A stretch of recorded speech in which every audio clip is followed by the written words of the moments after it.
mongering going on, things which are not based on fact. In fact, around 2 days ago, I got a message from one of the most respected and person from Leh that this particular video is being circulated in the media, and somebody who is claiming to be a public law officer of the government has uploaded this video on the social media. So when I saw that video, I was shocked that how can a government officer do this. Then I inquired from my officers that please find out the identity of this person, and later on it turned out that he is neither a public law officer nor he is a public servant, government servant, but he is a auto driver or some taxi driver or something like that. So this sort of impersonation is also illegal under law, and there are many such rumors being spread by people which we are identifying, that they are spreading the rumors which cause panic and fear in the minds of the public. So for the benefit of everybody, I will just read out the section 353 of the Bharatiya Nyaya Sanhita, which says that whoever makes publishes or circulates any statement false information, rumor, or report, including through electronic means, with intent to cause or which is likely to cause any officer, soldier, sailor or airman in the Army, Navy or Air Force of India to mutiny or otherwise disregard or fail in his duty as such, or with intent to cause, this is very relevant, clause B, 1B, with intent to cause or which is likely to cause fear or alarm to the public. This is very relevant. Which is likely to cause fear or alarm to the public or to any section of the public whereby any person may be induced to commit an offence against the state or against the public tranquility. Then C says with intent to incite or which is likely to incite any class or community of persons to commit any offence against any other class or community shall be punished with imprisonment which may extend to 3 years or with fine or with both.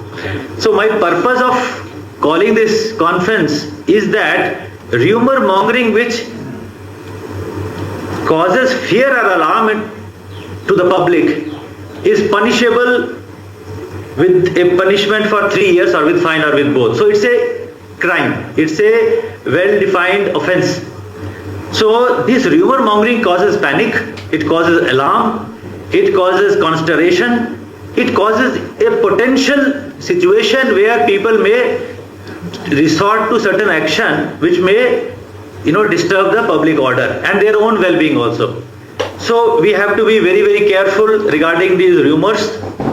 As informed citizens, we have to identify such people who spread these rumors. In this around 2 weeks ago, if I recall correctly, some big rumors were circulating in Kashmir Valley, and none of them had any base. This was discussed in the national media also, that something is going to happen and now something is going to happen, which was something very wild sort of a rumor. So similar in our Ladakh also, around 2 days ago, we also got very alarming and panic causing, fear causing rumors that something is happening, this huge thing is changing, something is going this way, something will go that way. So this is very, very alarming, and it creates panic, not only in the minds of the public but also in the minds of the lower class of officers who are not well informed. So this sort of rumor mongering, I would, section 353, I just wanted to, because public, unless they are informed of the law, then certainly then they would be very, very careful, and then this rumor mongering will not happen, because maybe people think it is a mischief, so let us do the mischief. But this is mischief is fine as long as it does not affect the public order or doesn't bother the public or doesn't cause them public, the fear or alarm to the public. That is a word in the law. So this is what I just wanted to emphasize, that we are very strictly watching these elements who are spreading rumors, and we will take action under the law against rumor mongering, because it is not in the interest of the public. Now this is another rumor which I heard, is that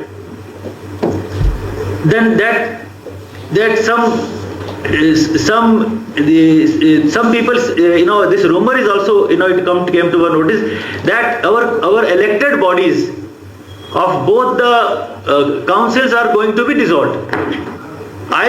I was just shocked to even hear this. How can this be possible? And how can even somebody imagine it or discuss it? This is totally false and mischievous, because this is an invention of a very dangerous invention of somebody's mind, because it is, nobody can even think of it and nobody knows about it, but it is in the media being discussed, I am told.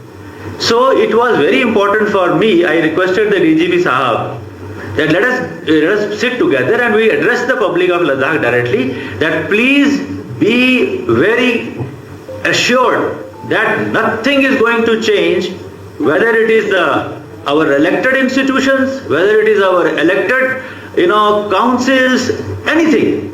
There is nobody. This is something which we just have learnt from the rumors only. So I just assure you that there is nothing like this. Public should not listen to these rumors, and they should be very careful. And if anybody knows that somebody is spreading the rumor, please inform the local SHO, please inform the local Naib Tahsildar, SDM, so that we can identify such people. This is very bad, and it causes, again I am reiterating, it causes fear or alarm to the public. So this is one thing, that LHDCs are our pride. LHDC Act is our pride. It has been there intact even after Reorganization Act. These councils we are strengthening them. They are the basis, the pivot around which the development of the districts happen. How can anybody think or even think of that this is going to be dissolved? Like in Kashmir also they were saying that this is going to happen, this is going to be made state, this is going to be made UT. I don't know how fertile the imagination is. But this is all mischievous, aimed at only causing the fear or alarm to the public. So I assure the people of Ladakh that there is no truth. Rather, our imaginations are not that fertile. I can't even think before I heard about this or just got input from our own intelligence agencies that this is going on. Second thing, I would like to brief my friends from media that last time when I addressed you, I mentioned that we are at present busy with the huge and massive recruitment drive. And the recruitment drive, it's my pleasure to announce here that the recruitment of the non-gazetted is being conducted by the respective district recruitment boards of Leh and Kargil, and also the UT level posts of the non-gazetted posts. It is being done by the Ladakh Subordinate Services Staff Selection Board. Earlier this sort of UT level gazetted posts were done through the SSC, but we have constituted our own Ladakh board which is now functional.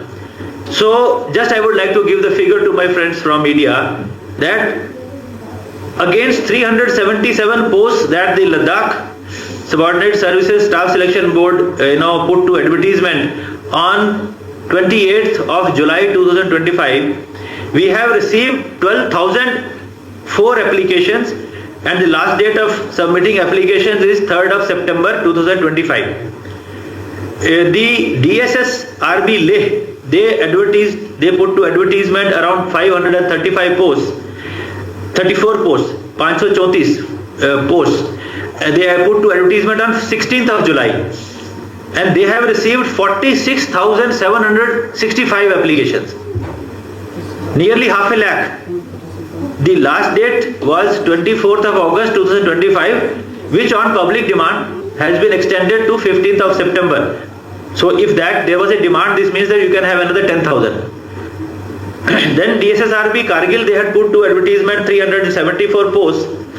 They say on the same day, that is 16th of July, the applications received is 47,312, another nearly a lakh, half a lakh, sorry, and last date was again 28th of August, and which has also been extended to 15th of September 2025. So UPSC, the biggest thing, because we have not done any recruitment as so far, of the gazetted posts. So this is very, heartening that last time I mentioned to you that the UPSC has agreed to put to advertisement 224 posts, out of which 125 was of medical officer, 67 was the lecturers, and 32 was accounts officers. So the UPSC has already put to advertisement 52 posts out of the 67 lecturers. So 15 lecturers of Urdu they will be doing within a few days. Then the medical officers post and the AO post, which is 125 and 67, we have been given to understand by the UPSC that they will be doing it by end of this month or the first week of September. So it's a big thing which is happening. So my point of mentioning is that at present we have around 1,06,000 applications which we are processing. UPSC will be doing at their own end. So we are very busy in this selection process. Not only the civil administration, the police is also busy educating the people that that how this recruitment happens, how they should fill these forms, how they should come forward. So we are tremendously busy looking after these 110,000 youth who have filed their applications. This is our prime concern at this moment. We don't want any diversion at this moment, because it will affect the youth of Ladakh. Because we are very small community of officers, and we have time is the same. So we want to concentrate this time, devote it fully to the youth of Ladakh, so that this recruitment happens very transparent and fair manner as early as possible. So the future of the youth of Ladakh is at stake. We don't want any diversion. So these rumor mongers, we will be going after them very harsh, because it will affect the youth of Ladakh. So this rumor mongering should not happen, and this should be seen as something which is against the interest of people of Ladakh at this moment. It is a very critical moment. Our tourist season, after a shock of that that incident between our Indo-Pak, that incident, that sudden drop, and now just it is recovering, and we still have 2 months to go for tourism. So we don't want any diversion at this moment. Another thing which I noticed was that these our workers, we are very proud of our all workers, whether they are lumbardars, whether they are patwaris, whether higher officers don't need recognition, because they are supposed to self-recognize them and feel good about their work themselves. But lower officers or lower functionaries, they need encouragement. So we have been here very lucky, especially in Kargil. The lumbardars, even Leh also, the lumbardars have been in forefront of all these development efforts. But of late inputs I have received is that these lumbardars are basically the quasi-government functionaries. They are not government functionaries, certainly, because if you are a government functionary, you cannot become a lumbardar. That is in the rule. But you are highly respected person in your own community, and people look up to you for guidance. So I request and I appeal to all my lumbardars, we are very proud of them, that they should give the right guidance to the community, and this fear or alarm to the public, they should make all efforts that such things are public is not unnecessarily, no fear or alarm is created to the public, because they are our eyes and ears in the field. They are the ones who give us information, and if they go through their charter of duties, their charter of duties is to assist the administration. to report any untoward incident in the field, to report any encroachment on the state property to the government, because they are the protectors of the people and the government property on the ground. And certainly I said that I have never seen such a good committed cadre of Lambardars, because I have extensive experience in the field. But some of them, unfortunately, should avoid things which is not good and which is in violative of the rules. I will again just through the media, because media should also know that what we are doing and what are the rules. The rules say, Lambardari rules 9E says that duties of a Lambardar shall whatever, and then it's a huge list of 14 duties given to him. So it is the trust we put in the Lambardar. It is not that we give them 1500 and that we have some control over them. No, it is not like that. They do the work which is very highly valuable. Money is not something which is important for them. It is the recognition of the community.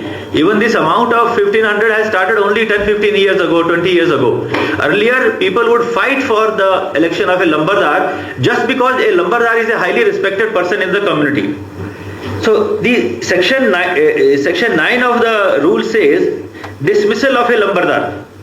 A Lambardar shall be dismissed by the collector if, I am only quoting one, that is E, he takes part in any agitation against the government or fails to give active support to the government functionary. So as they are highly respected people go after, they follow them. If Lambardar says that we have to do this, the people of village will definitely do it, because they say he is our elder, he is highly respected, so whatever he is saying is correct. So my request would be, some or few of them, if they do not know this rule, please, you are there to guide the community, to protect their interest and not to instill any fear or alarm in the public, because the administration is tremendously busy in the recruitment process. As I mentioned, 1,06,000 and some, I just give you the exact figure, 1,06,081, and it's going to increase by another 25,000. So that is, I just thought it is my duty to tell, because everybody knows that, because sometimes we unknowingly do something which we don't know that it is not permissible under law, and that is why this maxim has been laid down.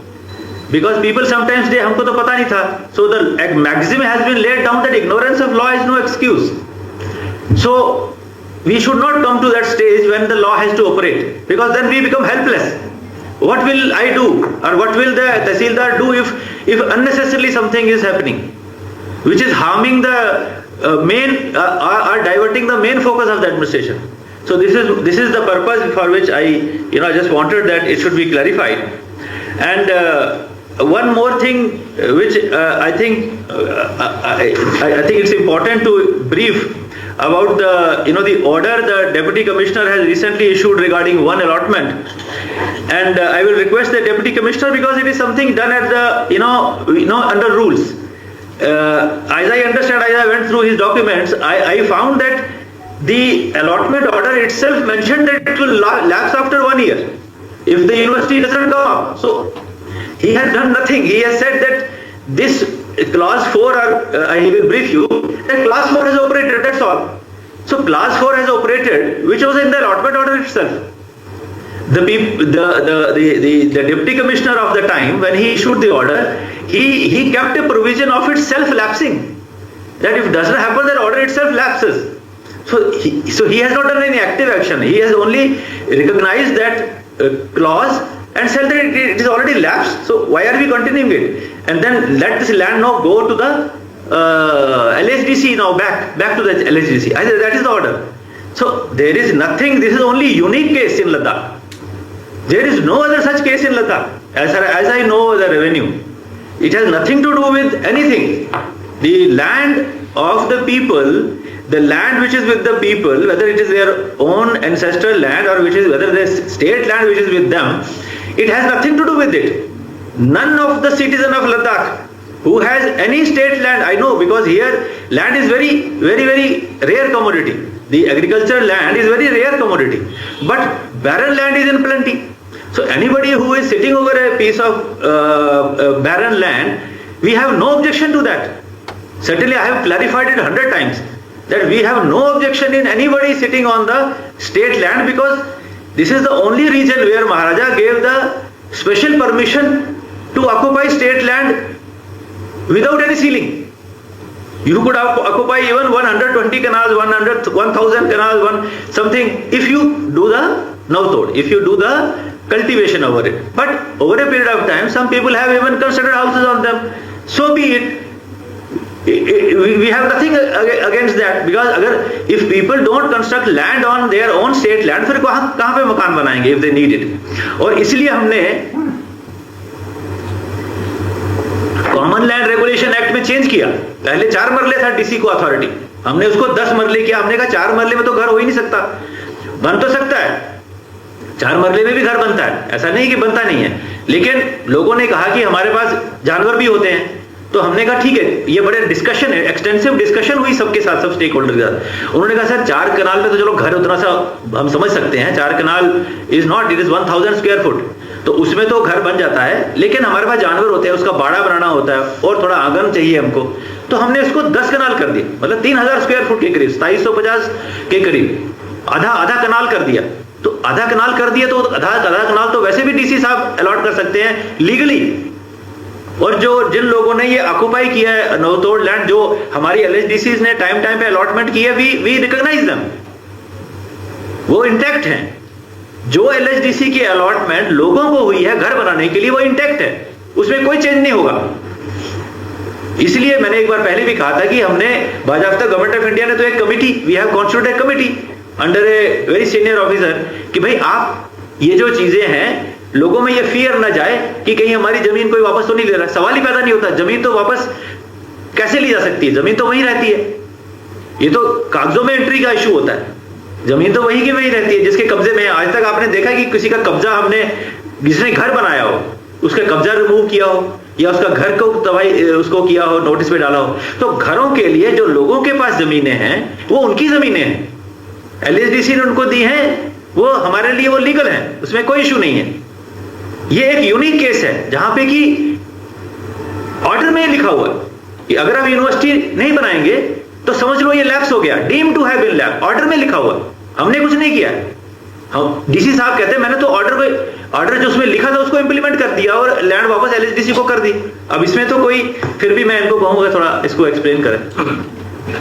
Sir, जो recent action taken about you sir, 21 अगस्त 2025 को हमने release किया sir. It is due to many complaints received by this office repeatedly. Local peoples ने repeatedly मेरे office को बार complaints दी कि देयर आर सम इरेगुलरिटीज और there were some apprehensions of the local peoples also. I will sir just read कि why this order was issued, because this is strictly due to violation of terms of allotment of the order. Sir, जो allotment order 652 revenue of 2018 dated 5/5/2018 को जो issue किया गया था, उसमें ये साफ लिखा था कि ये ऑर्डर कंस्ट्रक्शन ऑफ यूनिवर्सिटी के लिए है. जो उसकी टर्म्स एंड कंडीशन थी लीज होने की या अलॉटमेंट ऑर्डर की, उसका फर्स्ट पॉइंट था the lessee shall not sublet the land और part thereof without express permission from the laser.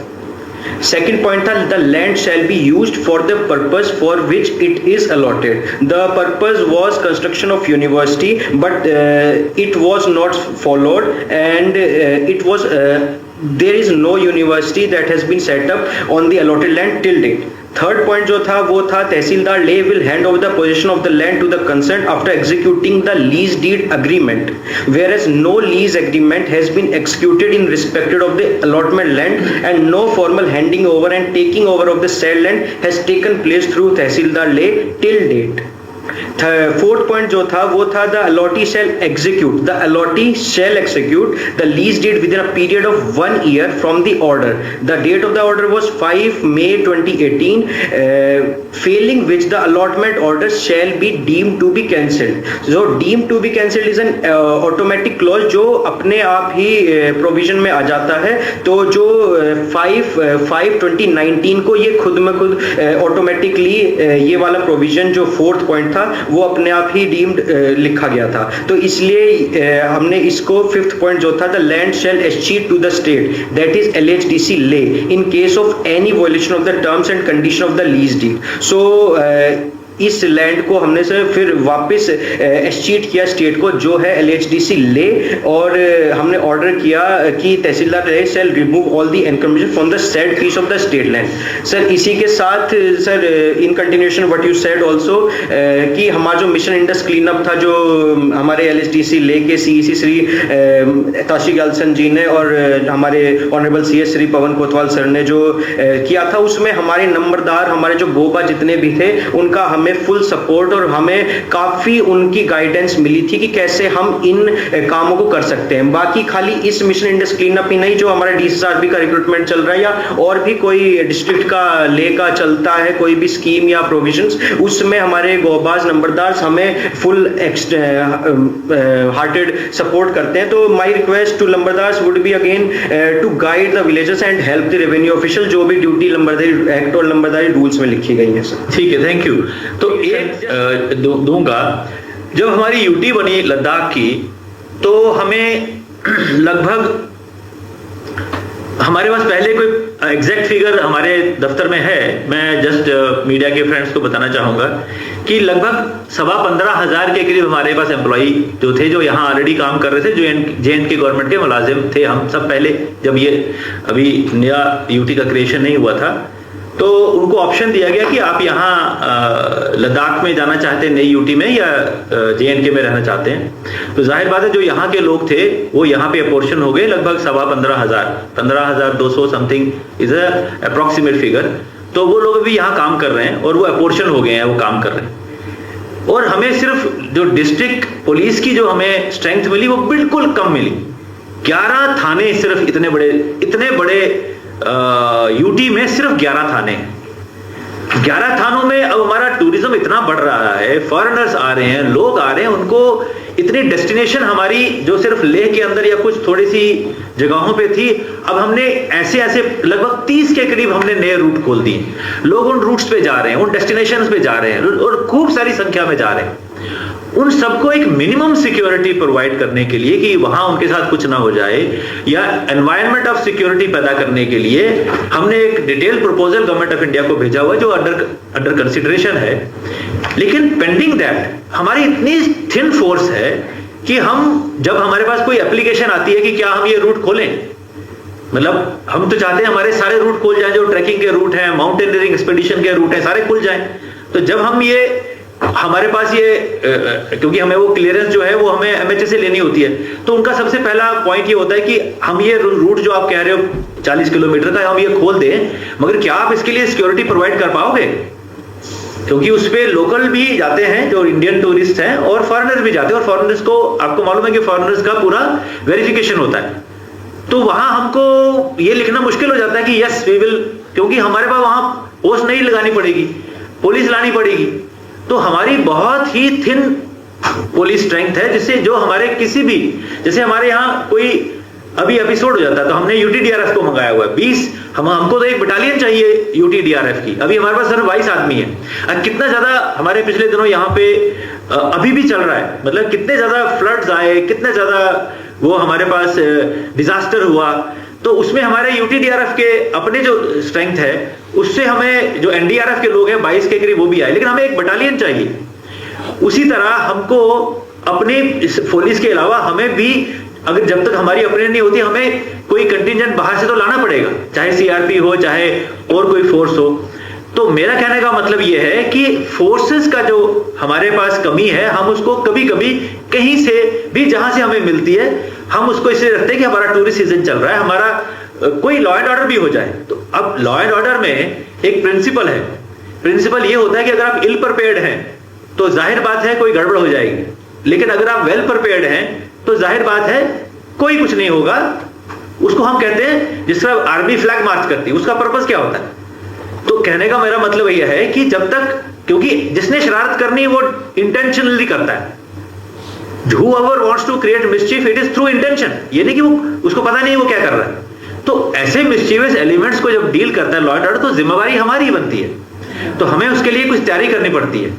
तो जब हमको शक लगता है कि कहीं इतना टूरिस्ट सीजन आ रहा है, इतना टूरिस्ट हमारा अच्छा चल रहा है, इतना हमारी रिक्रूटमेंट चल रही है, इतना हमारा सब इतना अच्छा पॉजिटिव है, इसमें कोई गड़बड़ ना हो जाए, इसलिए हमको अपना भी तो सिस्टम जो है उसको हमें रखना पड़ता है। तो मैं डीजीपी साहब से कहूंगा, क्योंकि अभी रूमर मैंने ये भी सुनी, अभी मुझे मैसेज किसी ने भेजा कि वो जी आर्मी पुलिस आ गई है और इसका मतलब है कि कुछ ऐसा होने वाला है, कुछ अंदेशा है होने वाला है। तो मैं डीजीपी साहब को कहूंगा कि थोड़ा इसको क्लैरिफाई करें।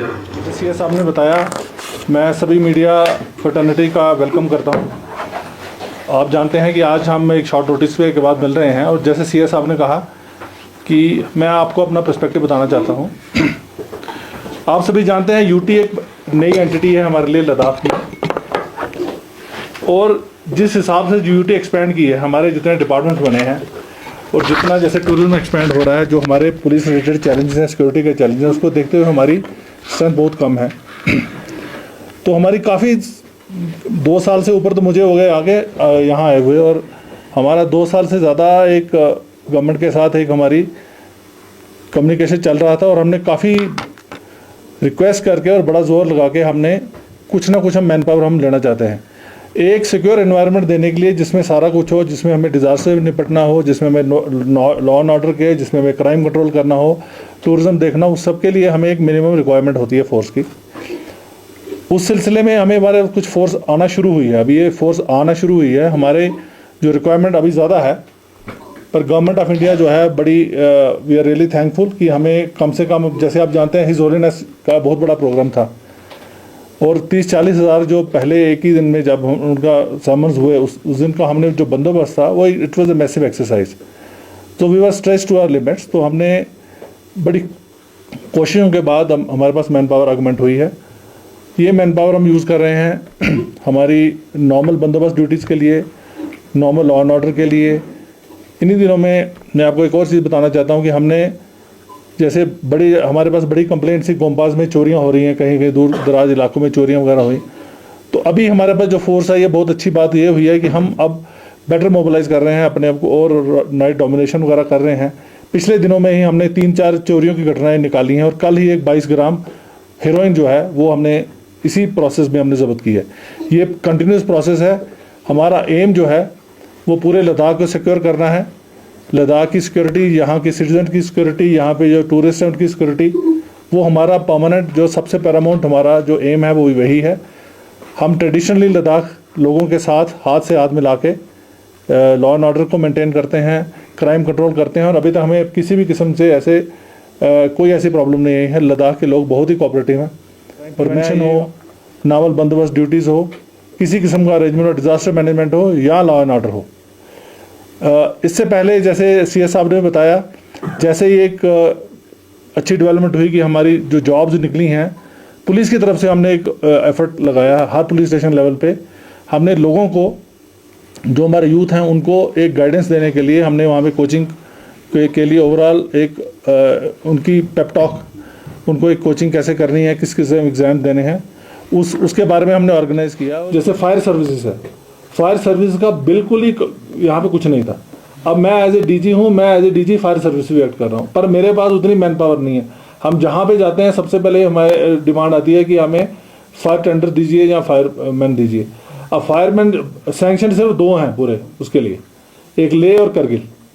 इसके अलावा बाकी जगह पे द्रास, सांकू या यहाँ पे हम जहाँ देना चाहते हैं, ये हम अपने जो रेगुलर पुलिस वाले हैं उनको ट्रेन करके हम उनको एडिशनल ड्यूटी दी हुई है, और हम अपने फंड्स को यूज़ करके नए नए फायर टेंडर बना रहे हैं। क्यों? आसान काम नहीं है। पहले आप पोस्ट एडवर्टाइज करेंगे, फिर उसकी सिलेक्शन प्रोसेस होगी, फिर सिलेक्शन के बाद उनको ट्रेनिंग करना है। ट्रेनिंग करने के बाद जब ट्रेन होके आएंगे लॉजिकली, तो उस टाइम आपको आप कोई फायर सर्विसेज का कोई कंसेप्ट दे सकते हो। पर क्योंकि यहाँ पे रिक्वायरमेंट है, तो हमने पर्सनली जाके दिल्ली पुलिस को रिक्वेस्ट करके वहाँ से ट्रेनिंग करवा के हमने लोग लाए।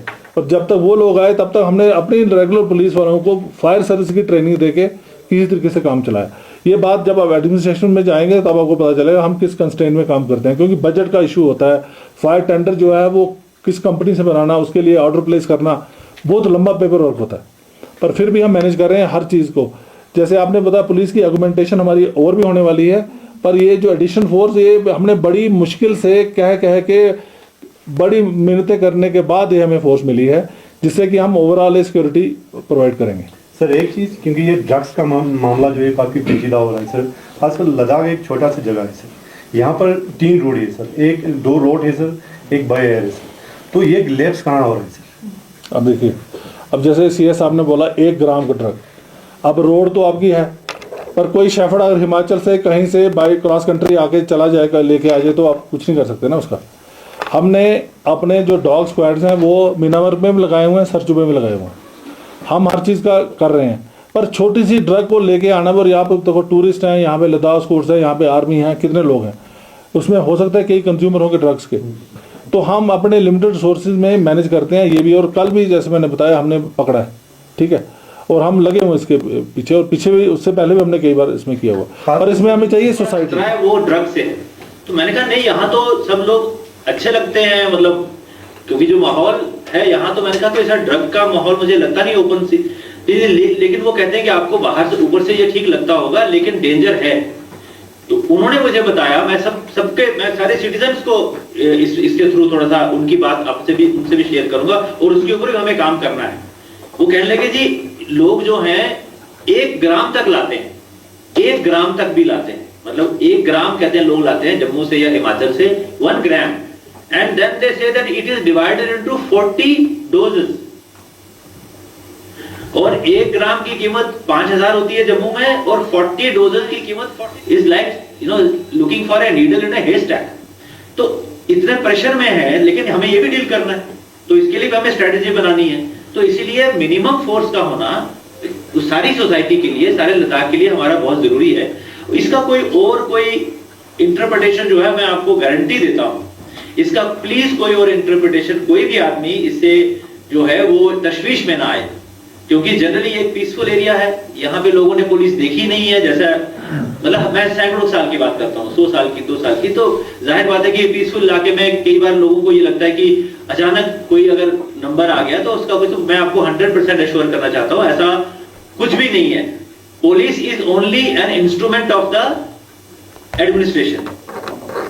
एडमिनिस्ट्रेशन जो है वो यहाँ की एडमिनिस्ट्रेशन जो है वो यहाँ के जो इलेक्टेड CC साहब हैं 2 वो हैं, मैं हूँ, DGP साहब हैं, जो ग्राउंड पे जो सिचुएशन होती है नहीं होता है, जैसा मैं समझता हूँ DGP साहब यही है, तो ये होता है।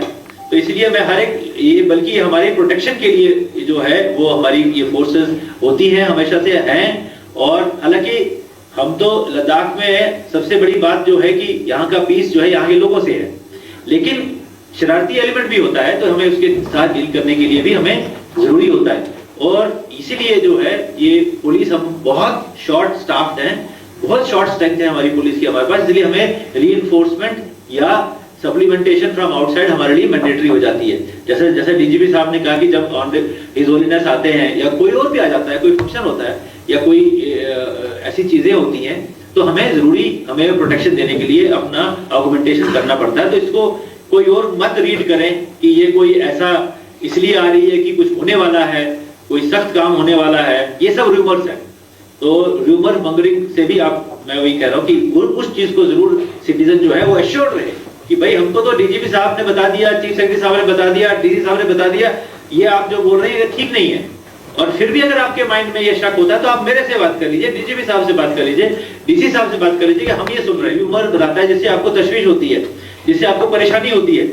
Feel free to talk to your SHO, feel free to talk to your SDM, feel free to talk to your DC, और उससे क्लैरिफिकेशन लीजिए कि हम ये सुन रहे हैं जनाब, क्या मसला है। इसलिए मैंने शॉर्ट नोटिस पे मैं यहाँ आया था और DC साहब यहाँ आए, हमारी कल MHA में कॉन्फ्रेंस है, उस कॉन्फ्रेंस के लिए हमें आए। लेकिन सडनली जब हमने ये रिपोर्ट्स इस पे देखी तो 2 दिन पहले भी जब हमें वो रिपोर्ट, मैंने पहले बताया DGP साहब को कि जो पहले रूमर एक राउंड चला था, तो उसके बाद हमने सोचा कि हम आपको एड्रेस करें प्रेस कॉन्फ्रेंस के थ्रू, पब्लिक को एश्योर करें कि ये there is nothing unusual happening. तो आप रेस्ट एश्योर्ड रहें, चाहे वो लैंड हो उसके लिए बिल्कुल रेस्ट एश्योर्ड रहें, चाहे वो लॉ एंड ऑर्डर हो उसके लिए रेस्ट एश्योर्ड रहें। हम आपके लिए यहाँ पे हैं, आपकी बेहतरी के लिए, और आपकी चाहे वो प्रॉपर्टी के राइट्स हैं, चाहे वो लैंड के राइट्स हैं, उनको प्रोटेक्ट करने के लिए। एक यूनिक केस को आप दूसरे के साथ नहीं लगा सकते हैं, ये एक यूनिक केस है जिसके बारे में डीसी साहब बता रहे हैं।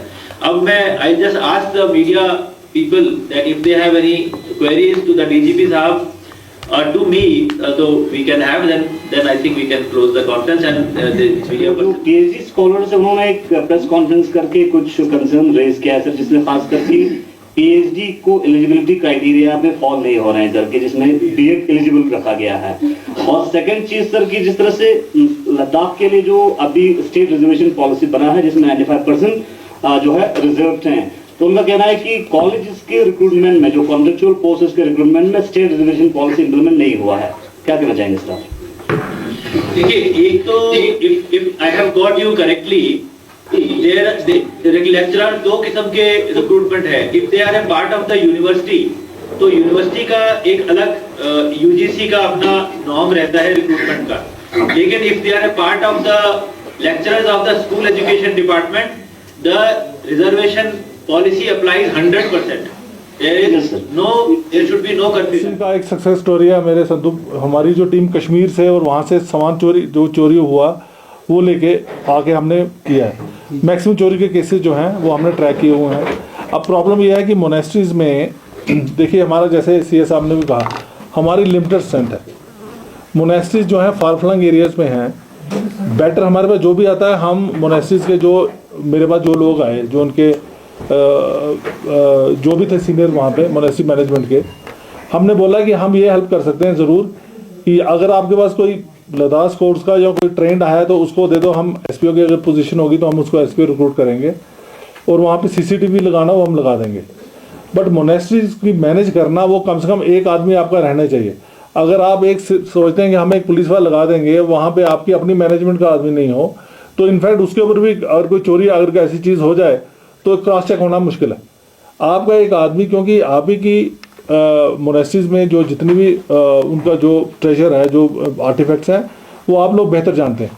इसलिए हम चाहते हैं कि या तो बारी बारी से पूरे गांव में अगर आप महीने में किसी का एक दिन का नाइट ड्यूटी वहाँ पे आ जाए तो you should have that arrangement. उसको आर्गूमेंट यहाँ जैसे करना है, अगर सीसीटीवी लगाना है हम पुलिस की तरफ से लगा देंगे। अगर आपको उस एरिया में कोई भर्ती करनी है, हमारे पास एसपीओ की वैकेंसी होगी, हम कोशिश करेंगे किसी को ट्रेंड जो लद्दाख कोर्स का आदमी है उसको हम लगा के कर दें।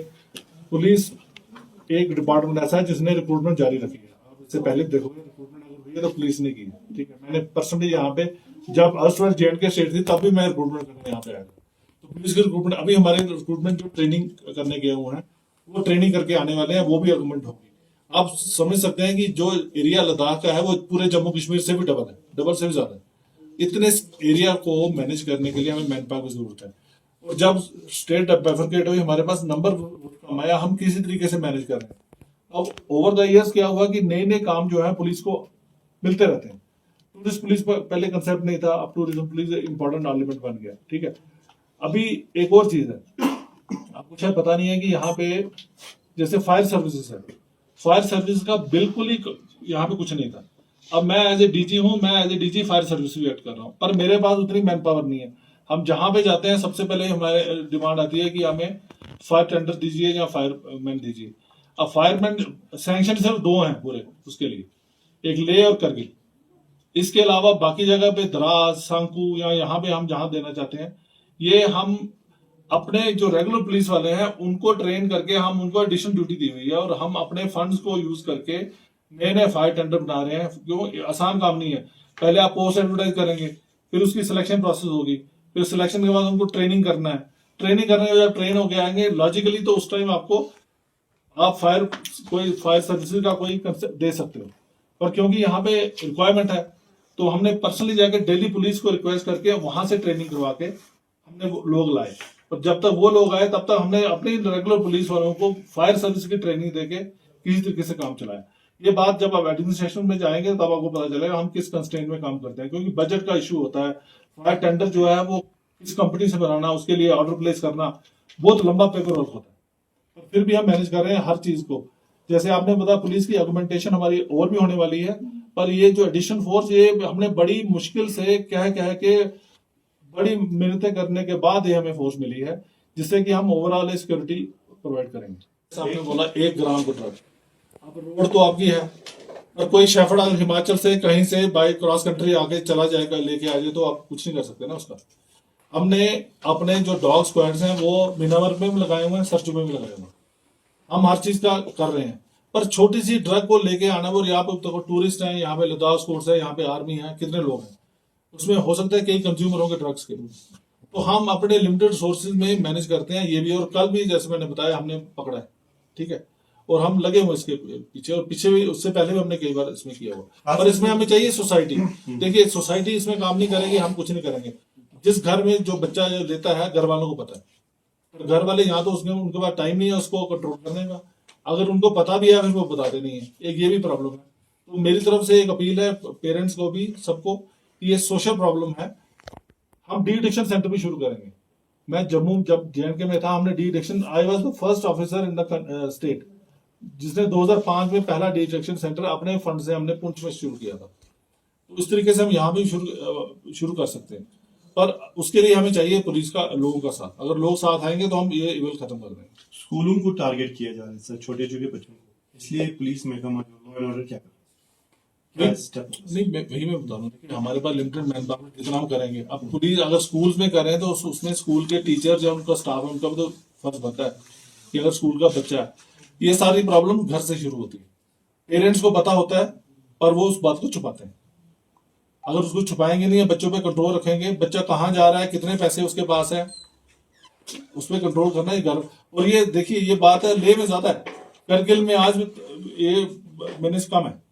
इसका प्रॉब्लम है कि हमारे ले के लोग जो सोशल आपका जो का माहौल है, UTDRF का जैसे 20-22 लोग से मैनेज कर रहे थे। पर अगेन बिकॉज हमें पता था कि यहाँ पे चैलेंज बहुत बड़ा है, हमने नेशनल डिजास्टर रिस्पांस फोर्स वहां के DG साहब से बात वो मिनिस्ट्री से करके, अब हमारे पास एक स्पेशलाइज्ड यूनिट जो है NDRF का है, वो हमारे पास आया हुआ है।